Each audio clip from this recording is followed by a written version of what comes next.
Hai guys, selamat datang di channel saya. Kita kali ini akan membahas tentang soal-soal fisika. Saya khususkan ini saya ambil dari kisi-kisi fisika TKA. Untuk pertemuan kali ini kita akan bahas di kisi-kisi kalor dan termodinamika. Di sini kebetulan kisi-kisinya banyak ya. Ada kinematika, ada dinamika, ada fluida, ada gelombang, ada kalor dan termodinamika serta kelistrikan. Untuk pertemuan kali ini, untuk meet kita kali ini, saya fokuskan di kalor, saya bahas tentang sebabnya di pengaruh kalor terhadap perubahan suhu dan wujud zat, serta proses perpindahan kalor. Saya fokus di sini dulu. Kita mau bahas ya soalnya. eh, ya, kurang lebih kalau sesuai dengan kisi-kisinya, kita mau ambil soal seperti ini. Ada bejana gelas berisi 60 gram air yang suhunya 50 derajat Celcius dicampur dengan air yang suhunya 0 derajat Celcius. Di sini sama-sama air yang dicampur kedua masanya zat gitu. Hmm, Sehingga suhu air campurannya itu sebesar 20 derajat Celcius. Ini adalah TC-nya ya, campuran kedua suhu masanya. Banyaknya air dengan suhu 0 derajat Celcius adalah kebetulan di sini diketahui kalor jenisnya air itu sebesar 1 kalori per gram derajat Celcius. Berarti satuan kalor di sini bukan pakai joule tapi pakai CGS yaitu kalori. Guys, kalau ada soal seperti ini gak usah bingung, bisa kita identifikasi dulu satu persatu. Jadi boleh kita ilustrasikan jika ada dua buah air gitu ya dalam wadah, satunya M1 dengan suhu, T1, satunya itu ada wadah lain dengan massa M2 dengan suhu 2, kita campurkan ke dalam satu wadah bejana yang di sini yang jelas masanya jadi campuran M1 plus M2 ya, suhunya akan menjadi TC, suhu campuran di antara keduanya. Kebetulan T1-nya ini 50 derajat Celcius. Satunya ada 0 derajat Celcius. TC-nya di antara keduanya ya ada 20, jadi agak anget gitu, satunya panas, satunya dingin jadi 20 derajat Celcius. Yang ditanyakan massa keduanya ini berapa? Kok suhunya sampai campurannya ketemu 20 derajat Celcius? Massa pertama ada 60 gram. So, ini satuannya nggak perlu kita pindah kemana-mana karena satuannya mintanya ke CGS gitu. Yuk kita ingat kembali rumus kalor Ki kodok mecedet kalau saya bilangnya seperti itu M dikalikan C dikalikan delta T. Kalor sama dengan hasil perkalian antara massa kalikan kalor jenis kalikan perubahan suhu. Di sini kita ingat lagi di asas Black. Oke, asas Black ya. Yang bagaimanakah itu bahwa kalor yang dilepas itu sama dengan kalor yang diserap. Jadi kita gunakan konsep ini untuk mengerjakannya. Kita masukkan M1 yang melepas siapa ini? Yang suhunya lebih tinggi, yaitu M1 50 derajat, yang menyerap siapa yang suhunya lebih rendah guys, di 0 derajat. Kita tinggal masukkan saja di sini M1 gitu ya, yang melepas siapa? 50 derajat kan M1, karena sama-sama air saya tulis C, kalikan delta T-nya berarti di sini T, karena T1 lebih tinggi maka T1 dikurangi TC sama dengan M2, ini yang kita cari, kalikan kalor jenisnya, karena T2 itu yang menyerap suhunya lebih rendah, maka TC-nya yang dikurangi dengan T2. Oke ya guys. Jadi perubahan suhu ini tidak ada yang negatif. Semisal aku lupa ini yang mana, pokoknya ambil delta T-nya, yang besar kurangi yang kecil gitu ya. Massa pertama sebesar 60. Kalor jenis karena sama-sama air kita boleh coret kanan kiri. T1-nya ada 50, TC-nya 20, sama dengan massa kedua ditanya, TC-nya ada 20, di kalor serap T2-nya 0. Jadi dari sini 50 kurangi 20 tinggal 30, maka 60 dikali 30 sama dengan M2 dikali 20 ya.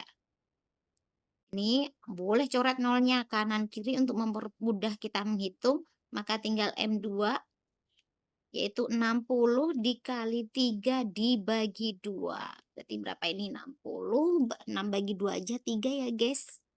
Berarti ketemu berapa ini masanya? 90 gram. Gini.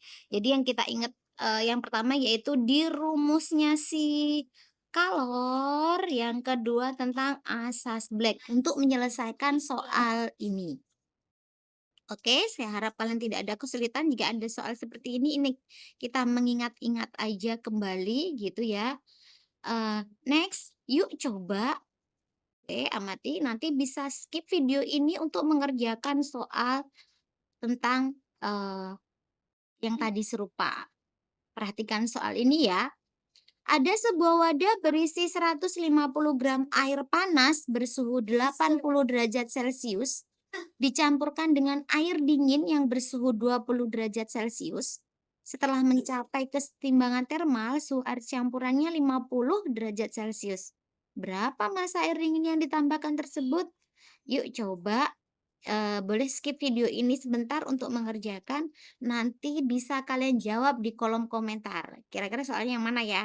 Yang A, B, C, D, atau E? Nanti saya review kembali. Silakan dicoba. Next, berikutnya di kisi yang masih di kalor, saya akan bahas di soal like this. Ini adalah tentang perpindahan kalor di kisi kalor yang kedua tadi yang berikutnya. Ada dua batang logam P dan Q yang mempunyai panjang dan luas penampang sama. Oke, ini batangnya guys, P, Q gitu. Disambung menjadi satu pada salah satu ujungnya dan pada ujung-ujung yang lain dikenakan suhu berbeda seperti gambar. Ini gambarnya. Bila konduktivitas termal logam P sama dengan 4 kali konduktivitas termal logam Q, maka suhu pada sambungan kedua logam saat terjadi kesetimbangan termal adalah oke. Jadi yang di sini yang ditanyakan T sambungannya ya. Saya simpulkan dengan TS seperti ini. Ini sebagai suhu ujung di logam P, ini suhu pada logam Q. Gitu.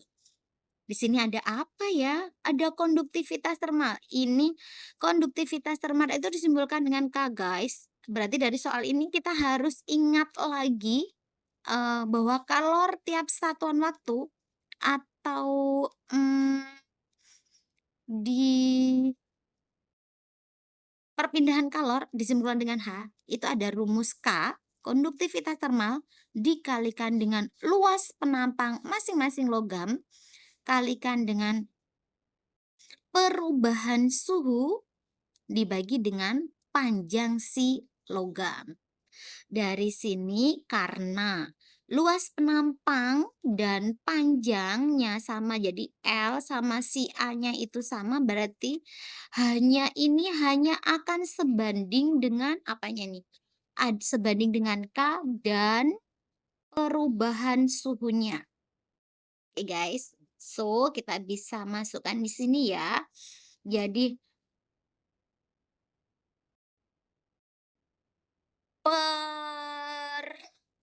apa ini? Perpindahan kalor pada sambungan P itu akan nilainya sama dengan perpindahan kalor pada logam Q gitu. Kita samakan di sini.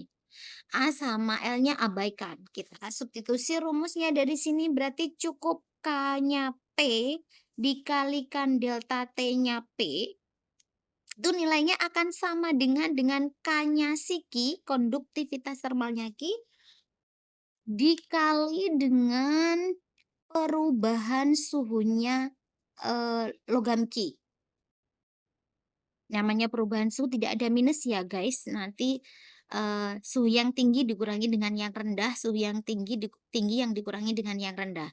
Dari kalimat bila konduktivitas termal logam Pi sama dengan 4 kali konduktivitas logam Qi, itu mengartikan bahwa K-nya si P itu nilainya 4 kali K-nya Qi. Wah, nyempil di sini ya jadinya. Oke, ini guys, ini mengartikan itu. So, kita masukkan K-nya P itu 4 kali K-nya Qi. Kita nggak tahu konduktivitas termalnya Qi berapa, yang jelas K-nya P itu 4 kalinya, dikalikan dengan logamnya si P. Guys, di sini yang ujungnya P 25, ujungnya yang Qi 200. Artinya, suhu sambungannya ini tidak akan lebih besar dari 200, juga tidak akan kurang dari 25. Jadi tengah-tengah ya. Bisa ini, bisa ke 120, 190. Wah, ini yang mana kita mau cari nih. Jadi kita masukkan ke TS dikurangi 25 sama dengan K-nya Qi yang nggak tahu berapa nilainya, kalikan dengan 200 dikurangi dengan TS gitu. Konduktivitas termalnya Qi kita coret kanan kiri. Oke, habis ya. Tinggal 4 dalam kurung dikalikan TS min 25 sama dengan 200 min TS. Ini artinya kita mengalihkan masing-masing yang ada di dalamnya, tinggal 4 TS min 100 sama dengan 200 min TS. Oke, ingat ini tandanya negatif, mau kita pindah ke sebelah kiri jadi positif. 4 TS plus TS sama dengan 200. Negatif ya guys, pindah nih jadi positif 100. 4 TS ditambah TS berarti ada 5 TS sama dengan 300. So, TS-nya adalah hasil karena bentuk kali, kita pindah jadi pembagi. Jadi, TS-nya ketemu berapa ini? 60 derajat Celcius yang Oke.